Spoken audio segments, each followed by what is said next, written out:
Hello, magandang umaga sa inyong lahat. Umaga na naman kasi hindi ako nakapag-upload kagabi. We are watching episode 36.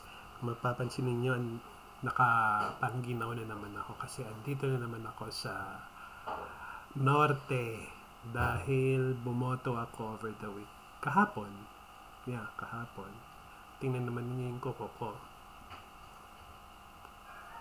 So yun, nood tayo ng episode 36. Ito yung first day ng last week ng paborito nating teleserye. Pero panoorin natin ito ng may ngiti sa labi kasi pagkatapos nito, ang ganda rin ng susunod na teleserye ng paborito nating love team. So, abangan natin yun. Habang inaabangan natin ang ending ng Maging Sino Ka Man. Panoorin natin yung last mga highlights ng last episode. This day starts when he fetches Monique. But today is absolutely the worst day to attack. After mahatid ni Carding si Monique, this is the best time na umatake. Uy! Paano? Team! We have a lead! Sir, ako na bahala sa tactical team. Okay. Patay ka ngayon! Hayop ka! Babaran! Baba na baril mo, Frank! Sa wakas, pagbabayaran mo ng lahat ng kasalanan at matitigilan mo ng pagtatangka kay Monique. Mag-iingat ka! Dahil napakaraming ahas at anaconda na nakapaligid sa'yo. Sineset up na palang tayo lahat ng isang taong mas hayop pa sa atin. Buti nila nakarespondi agad si Nabel at nahuli nila si Frank. At least ngayon, safe na tayo, di ba? Sana nga, Monique Baran. Ano ibig mo sabihin? Para maging ligtas tayo, kailangan kong malaman ang punot dulo ng pagkamatay ng kapatid ko. Desidido si Gilbert na ipapatay si Carding para mapunta sa kanya si Monique. Kaso buti na lang nakikip-cooperate yung polis kay Carding. Nay! Monique! I forgot what happened. Are you okay? Ano ba nangyari? Gagabi pa ako tawag ng tawag sa'yo. Ano ba talagang nangyari sa inyo, ha? Gagalit na, malamang pagdidiskitahin naman niya si Carding. Huwag ka na mag-alala. Okay lang ako. Wala po ako nung nangyari yung gulo. Si Carding po ang nakaharap nila Frank, pero ako okay lang po ako. Carding, I think it's time for you to stay away from my daughter. Sinasabi Nay! naman. Kung hindi po dahil kay Carding, hindi mahuhuli si Frank. I cannot tolerate this anymore, Monique. Tama na! Malay ko ba kung ilang tao pa ang may atraso, may galit kay Carding? Sa klase ng buhay na meron niyang taong yan. Gulo lang ang dinadala niya sa'yo. Ma'am, pasensya na po kung yun po yung paniniwala niyo. Grabe talaga. Siya talaga yung pinagdiskitahan ni Belinda. I tried, Carding. Sinubukan ko naman. Pero habang lumilipas ang mga araw, I'm more convinced na you bring harm more than good kay Monique. Yes, gusto mo ayusin ang buhay mo, then ayusin mo, fine. But away from my daughter. At wag ka na babalik dito. Unless naayos mo na lahat ng mga problema mo. Nay, tama na! Nay! Nay! Nay, ano nangyari, Nay? Nay, Rose! Rose, si Nanay! Rose! Dali na kayo sa hospital si Nanay! Rose!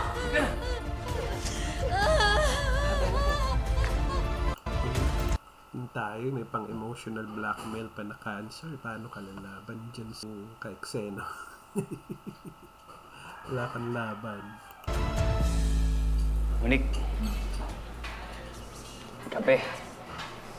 Para hindi ka antokan sa kakaantay sa abiso ng doktor. Salamat. Carding, sorry sa mga nasabi ni nanay. Hindi, wala yun. Naiintindihan ko naman eh. Wala namang nanay na gustong mapahamak ng anak nila eh. Bait naman to. Inaway at ininsulto na. Hindi pa nagagalit. Isipin mo, kung nagkataon, di nadamay ka sa pagdukot sa kanila, Frank. Kahit sino namang magulang na ilagay mo sa sitwasyon natin, ganoon din naman yung maharamdaman. Eh, kung ako nga, sa anak natin. Naku, mas Anak daw. May anak na talaga pinag-uusapan. malala. Di talaga ako papayag na gano'n yung manliligaw sa kanya. Sandali. Diba? Sandali. Anak agad? Eh, bakit? Ano ba dapat? Kasal. Very good. Sabi ko nga. Siyempre, no. Baka kung anong sabihin ng iba.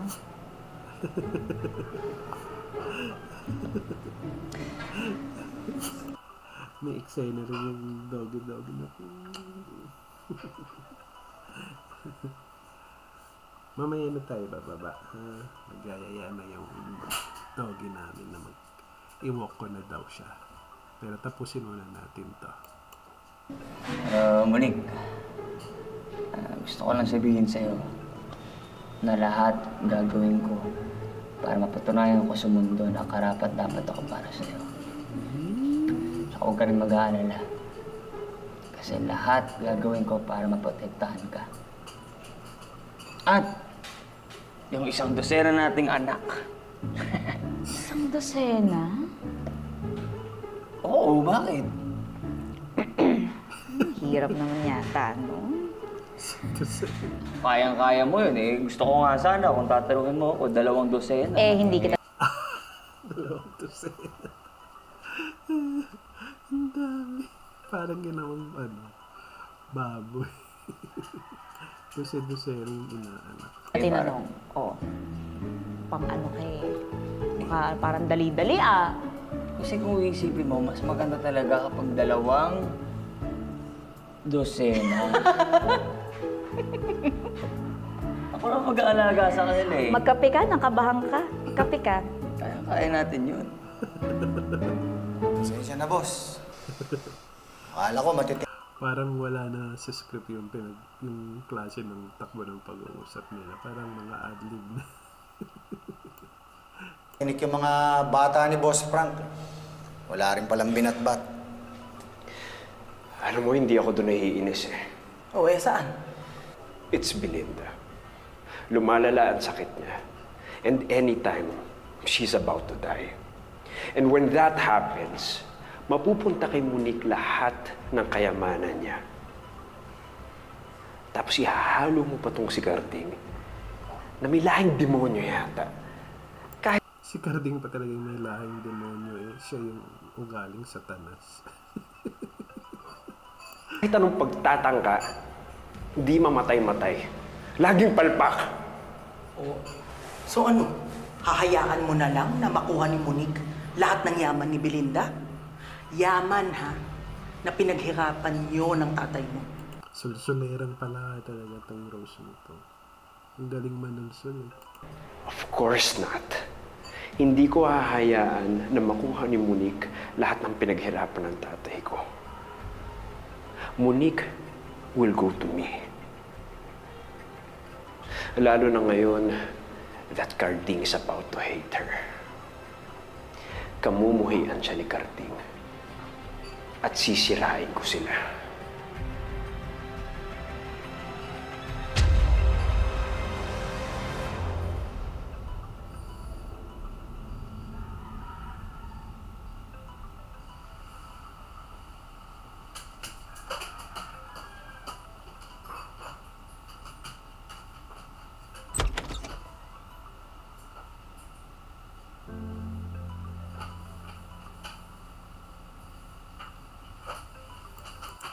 Drama moment na naman ito sa pagitan ng mag-ina sigurado.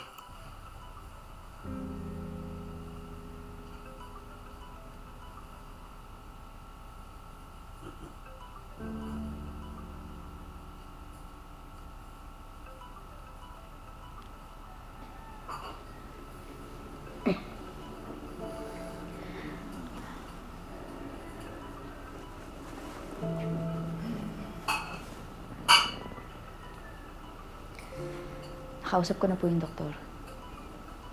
Nag-prescribe po ng pain meds para sa inyo. And they also want to conduct some tests just to see kung ano ng stage ng cancer niyo. Kung may kailangan mo kayo, magsabi lang kayo sa akin. Anak,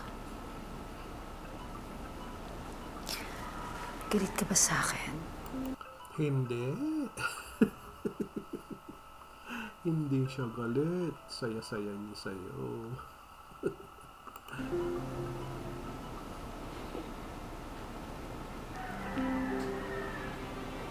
Magpalakas muna kayo. Tsaka na po tayo mag-usap. Ang ganda ng sagot. Alam ko, anak, na wala ako sa posisyon na mag-demand pagdating sa'yo. Considering ang laki ng mga naging kasalanan ko sa'yo.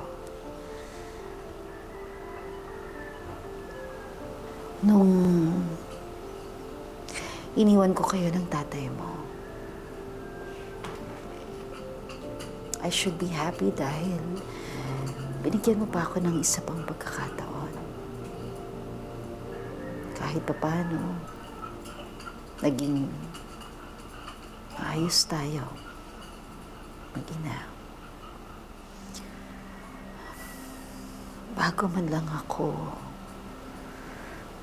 pumanaw at mawala sa mundong ito. I'm very grateful, anak, for that chance. Pero ako pa rin ang nanay mo. Ako, yun tayo eh. May ano pa rin na ganun eh. Dapat maging happy na lang para sa O, diba, Teddy? Hindi makaintay. Hindi makaintay itong dog na to eh. Mamaya na saglit. Mamaya na tayo mag-walk. Konti na lang. Ako pa rin ang nakakaalam kung ano ang tama at nararapat para sa'yo. And honestly, this is what I feel. Carding is not right for you. Ganda-ganda ng palabas. Sinasabi ko ito, anak. Hindi dahil sa estado ng buhay ni Carding. Ang kulit ng aso ko. Aya ng ano. Saglit mo lang, Teddy. Sinasabi ko to sa'yo, bilang nanay mo, you deserve someone better.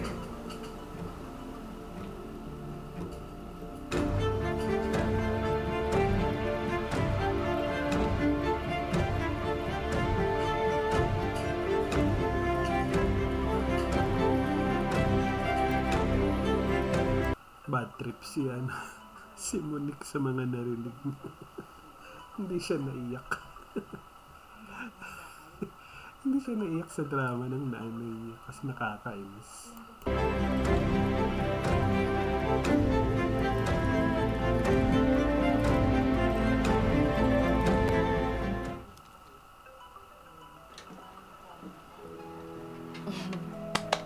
Happy birthday!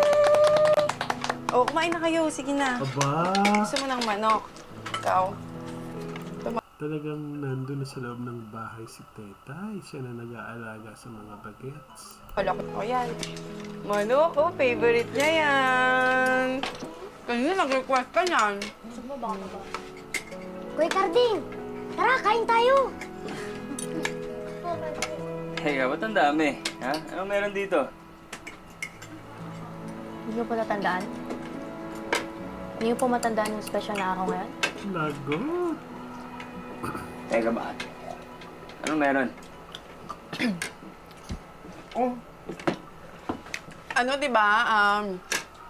Birthday ng Kuya Chad mo, di ba? Alam mo yan. Ito naman, oh. Kunwari ka pa ang mga maangan, eh. Sensya ka na, Loling, ha? Ang dami kasi nangyari kagabi. Kuya Chad, malilayang araw. Sana nag-i-enjoy ko dyan sa langit. Paano may enjoy? Kung hanggang ngayon, malaya pa din ang pumatay sa kanya. Yan na tayo eh. Meron talagang puno ng pagkamuhi si Loling sa pasimpleng pahinahon na sinasabi niya.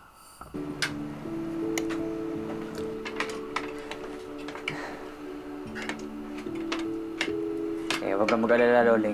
Eh, bukas makalawa, eh mahuhuli natin pumatay sa tatay mo.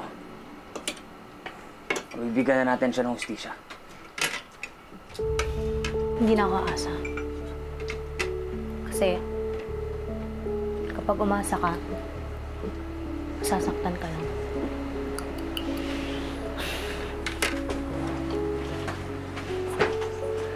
Darling.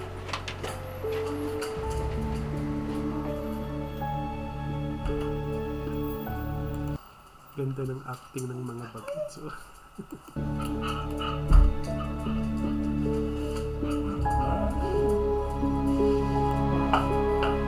Talagang react sila accordingly. Tamang-tama yung mga tinginan na mga silent reaction.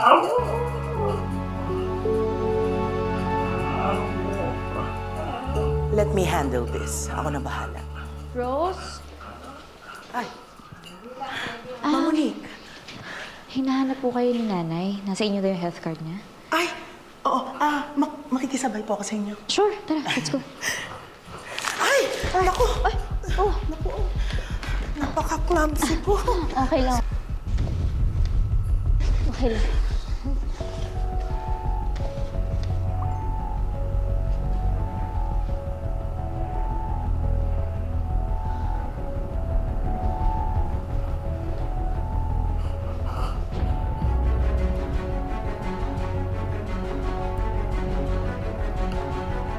Kakainis ka.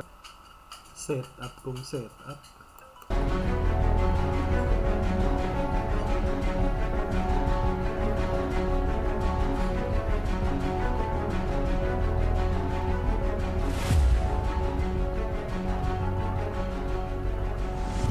Carding is not right for you.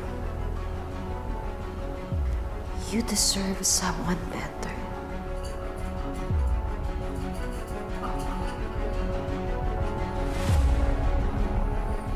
Malay ko ba kung ilang tao pa ang may atraso, may galit kay Carding? Sa klase ng buhay na meron niyang taong yan, gulo lang ang dinadala niya sa'yo. Carding, I think it's time for you to stay away from my daughter. Akin Rose, sabihin mo nga sa akin. Bakit may picture si nanay kasama ng taong gustong pumatay sa akin?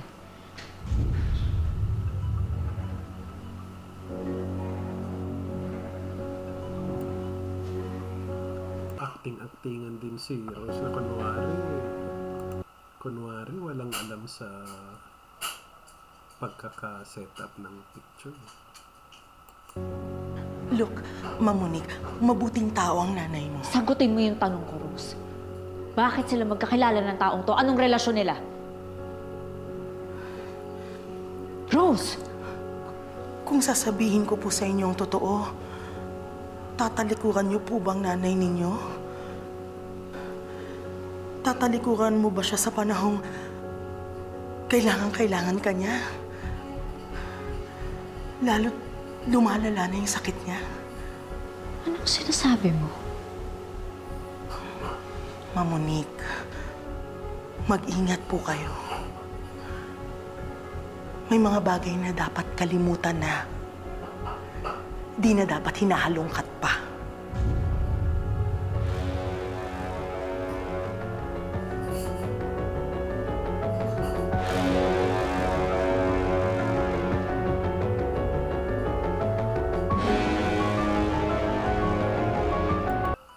Kakainis talaga tong Rose na to. Kakainis talaga siya.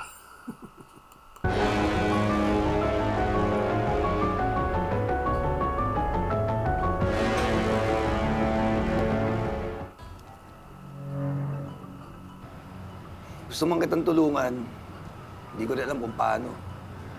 Tagal na yung kaso ng Kuya Chad mo. Eh baka kung usisahin mo ulit yung ebidensya, eh baka makita natin kung sino talaga yung mastermind. Sigurado wala rin patutunguhan yun. Kahit nga yung murder weapon, di na na-recover. So, unless mahuli natin si Alex, o kaya may bahanap tayong bagong ebidensya, wala talaga akong magagawa para buksan ng investigasyon para sa kuya mo.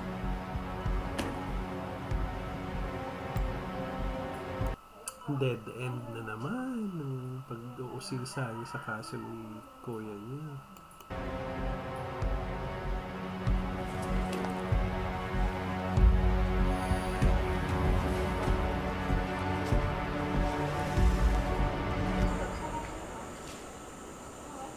Oh.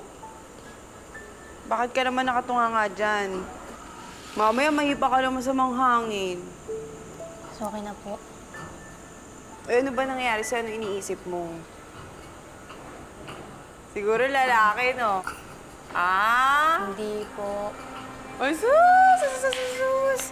Alam mo, Loleng, ganyan din yung edad ko nung natuto akong lumandin. Sana nga lang po, boys na lang iniisip ko. Ang totoo, may ibang gumunggulo sa akin. Ano ba yun, Loleng? Napanaginipan ko kasi si tatay. Siguro, iniisip niya, Talagang, ang lalim ng dinamdam ni Loleng sa tatay. Talagang hanggang panaginip. na baka nakalimutan namin siya. Baka na nakalimutan na namin siya ni Tito Carding. Eh, nakalimutan mo na ba siya?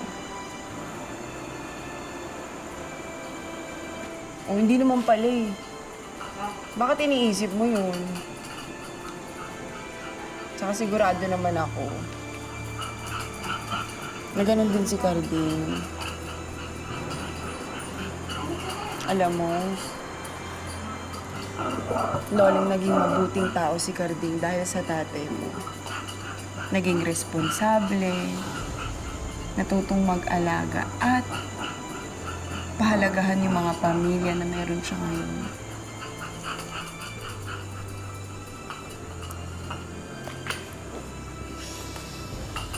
In fairness, Pasensya na, Loleng, ah. Yan talaga yung mundo. ganda ng eksena nito ni ni Betty ngayon seryoso pero in character pa rin. Galing. Kadalasan, delayed talaga ang hustisya eh. Pero huwag ka mag-alala. Kasi baka hindi ngayon, baka bukas, baka sa makalawa. Pero makukuha mo din yung hustisya para sa tatay. Sigurado ako. Kaya ka na. Sayo ko nga. Ah! Ganyan dapat, namingiti lang. Galing. Ganda ng eksena. Hindi umalis sa character. Although nagdrama, sila pa rin. Naplanta ko na yung litrato. Very good. Alex is also making his move right now. It's just a matter of time. At mafi-frame up na natin si Belinda sa pagkamatay ng kuya ni Carding. Mga impacto talaga to. Sir, representative po ni Frank Abalos, galing po sa Tan Uy Law Firm. Sandali lang ho. Frank, may bisita ka. Wow! Milagro ah! Magandang babae ba yan? Dapat kartada 7 Gs ha? Pang Miss Universe. Kung pangit, sa'yo na lang. Sir. Sino yan? Ang gwapo magsalita. Oh. Akala mo... Lalaki to eh. Kala ko ba babae? Huy! Teka rito! Huy! May magandang balita naman ako para sa'yo. Bakit? Ikaw ba sugo ni Gilbert? Ha? Oo. Askad na askad magsalita eh. Ano kaya yung mensahe ni Gilbert? May pinapasabi siya. Ano yun? Basta tumahimik ka lang. Siya na bahala sa'yo. At hindi ka magtatagal sa bilangguan na to. Amen! Thank you ha! Sir, thank you. Jonas! Sila rin pala. Magandang balita, bata! Pilibuenas tayo! Dumating na ang ating Anghel de la Guardia. Makakalaya na rin ang mga demonyo.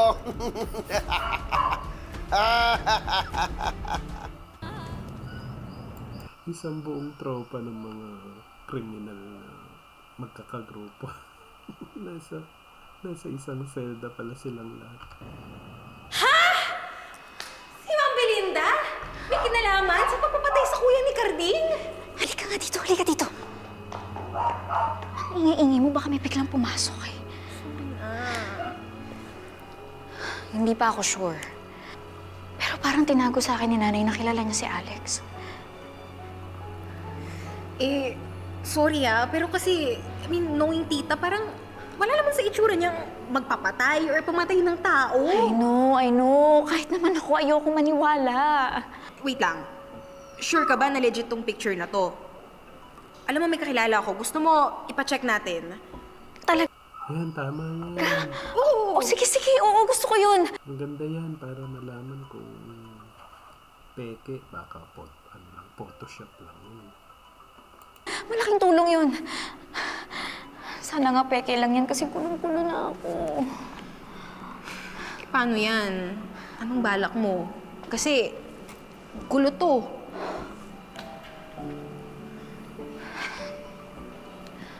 I think tina-target ako ni Alex para paghigantihan si nanay.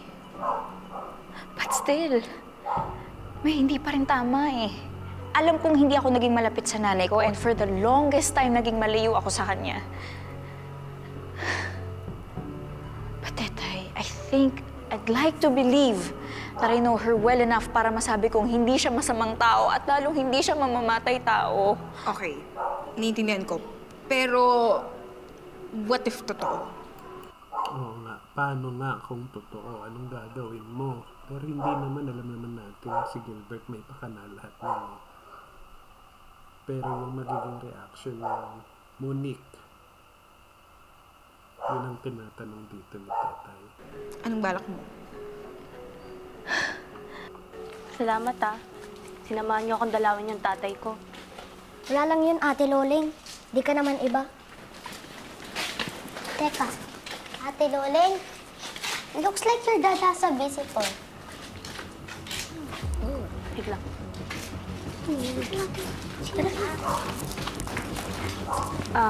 Magandang araw po.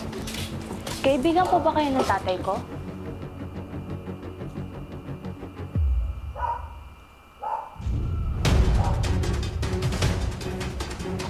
Loling? Naku, delikado yan. Hindi siya dapat dyan.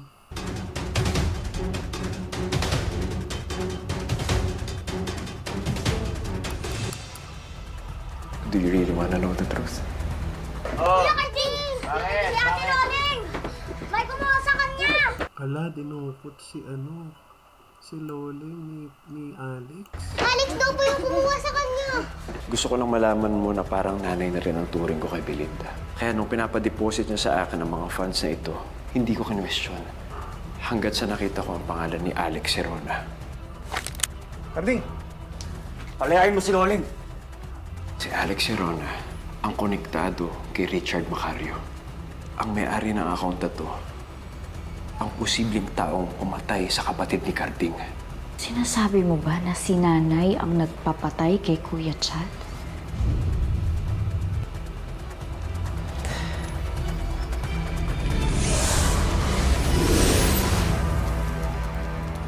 Ay, nako.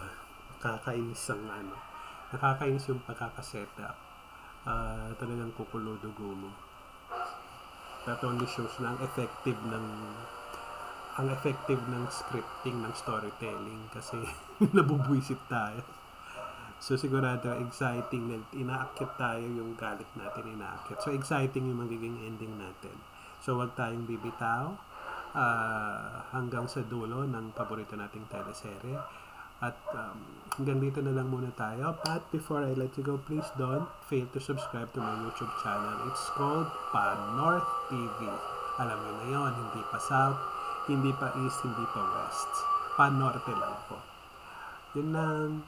Bye!